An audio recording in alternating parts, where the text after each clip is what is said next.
लेकिन जब देख रहा है कि ज्यादातर एक्सीडेंट वही गौरा चौक पे हो रहा है, तो एम्बुलेंस धोरैया में क्या कर रहा है और कुरमा में क्या कर रहा है और बटसार में क्या कर रहा है। जहां एक्सीडेंट बार बार हो रहा है, जहां वैसा जगह बन चुका है, वहां एम्बुलेंस और जो है ना 112 जो रहता है, अभी पुलिस प्रशासन दिया है 112 नंबर कि कहीं भी डायल करे, लोग अगर नहीं जमा हो रहा है, लोग अगर उस चीज़ को काम नहीं कर रहा है, तो 112 वाला डायल कीजिए, पुलिस प्रशासन खुद उठाएगा और लेके जाएगा। उनको तो वही रहना चाहिए। वो गौरा चौक जो आज कल यूं देखें तो मौत का अड्डा यानी मौत का हब बन चुका है।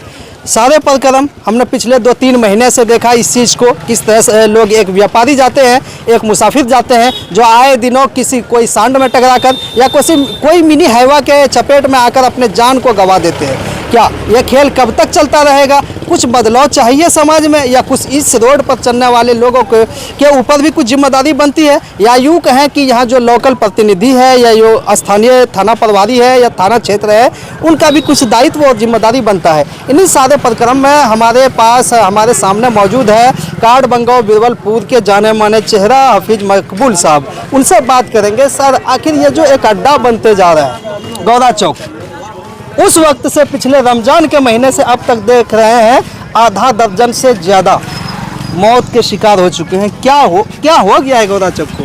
ये तो पता नहीं, हमें तो लगता है कि उस जगह किसी का नज़र लग गया है, इसलिए कि यहाँ से लेकर स्टेट हाईवे में पंजवरा से लेकर घोघा तक में जितना गाड़ी चलता है, वहाँ से लेकर यहाँ तक में जितना एक्सीडेंट नहीं हुआ होगा उतना गौरा चौक के पास हो गया है।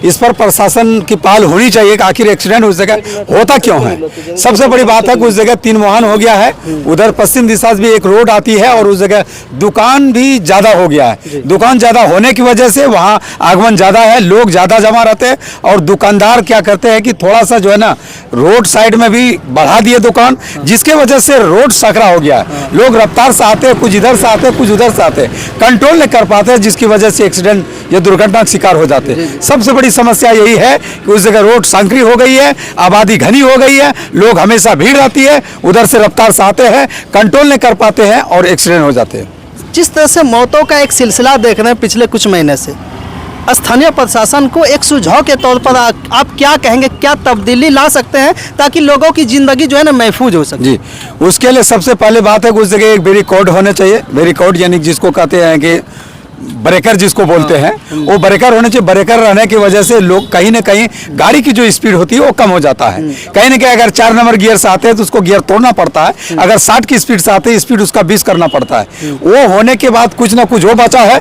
दूसरी बात, जो दुकान है उनको थोड़ा सा जो है ना कहना मतलब रास्ते के लिए, साफ के लिए दुकान को हटाया जाना चाहिए, थोड़ा सा पीछे कर देना चाहिए। प्रशासन पर इस पर कड़ी निगाह रखना चाहिए और प्रशासन भी इस पर पहल करनी चाहिए। और उससे सबसे पहले पहल अगर करनी चाहिए, स्थानीय जो प्रतिनिधि हैं, आखिर वो मुखिया है या सरपंच है, पंचायत समिति है, आखिर वो किस काम के लिए कि इलाके में या उस जगह ऐसी घटना हो रही है, लोगों की जाने जा रही है, जाने किस तरीके से जा रही है, क्यों जा रही है, इस पर सोच गान करना चाहिए। उसके बाद उस पर काम भी करना चाहिए। एक चीज़, हमने जब वहाँ के लोकल ग्रामीण जो थे, स्थानीय ग्रामीण, उनसे जब मैंने बात की तो उन्होंने मुझे एक रिसीविंग दिखाया कि हमने 15-20 दिन पहले एक एप्लीकेशन सीओ साहब के यहाँ और थाना वगैरह वगैरह में दे दिया है, इस चीज़ पे अंकुश लगाया जाए। उसके बाद भी कार्रवाई नहीं होती, ना किसी तरह के क्रिया को अपनाया जाता है। इस पे क्या राय है?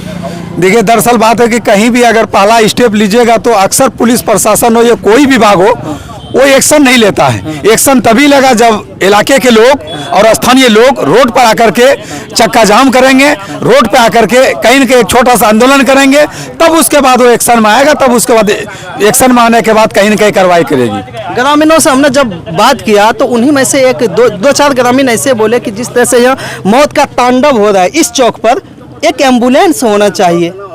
बिल्कुल सही, इस हिसाब से तो लगना चाहिए कि हमेशा ही एम्बुलेंस होना चाहिए। एम्बुलेंस उसी लिए दिया गया है कि आपातकालीन के लिए लोगों की गाड़ी जो है ना व्यवस्था नहीं हो पाता, तो एम्बुलेंस है भाई, जहां एक्सीडेंट है वहां रहिए और तुरंत जो है ना उसको यानी कि जो दुर्घटना का शिकार हो गए उसको हॉस्पिटल तक पहुंचाइए। लेकिन जब देख रहा है कि ज्यादातर एक्सीडेंट वही गौरा चौक पे हो रहा है, तो एम्बुलेंस धोरैया में क्या कर रहा है और कुरमा में क्या कर रहा है और बटसार में क्या कर रहा है। जहां एक्सीडेंट बार बार हो रहा है, जहां वैसा जगह बन चुका है, वहां एम्बुलेंस और जो है ना 112 जो रहता है, अभी पुलिस पर्सन दिया है 112 नंबर कि कहीं भी डायल करे, लोग अगर नहीं जमा हो रहा है, लोग अगर उस चीज़ को काम नहीं कर रहा है तो 112 वाला डायल कीजिए, पुलिस पर्सन खुद उठाएगा और लेके जाएगा। उनको तो वही रहना चाहिए।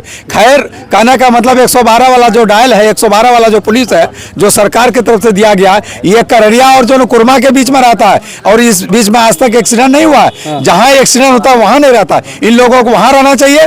3 चीज़ों पर काम होना चाहिए। एक तो पहला एम्बुलेंस रहना चाहिए उस जगह बराबर, और दूसरी बात है कि 112 वाला भी वही रहना चाहिए, और तीसरा 100 वो ब्रेकर जो बोलते हैं उनको भी डालना चाहिए, बनवाना चाहिए, देना चाहिए। और जो घनी दुकान हो गया है जिसकी वजह से लोग जो है ना एकदम जमावड़ा हो जाता है, उसको भी थोड़ा सा अहल फैल करवाना चाहिए।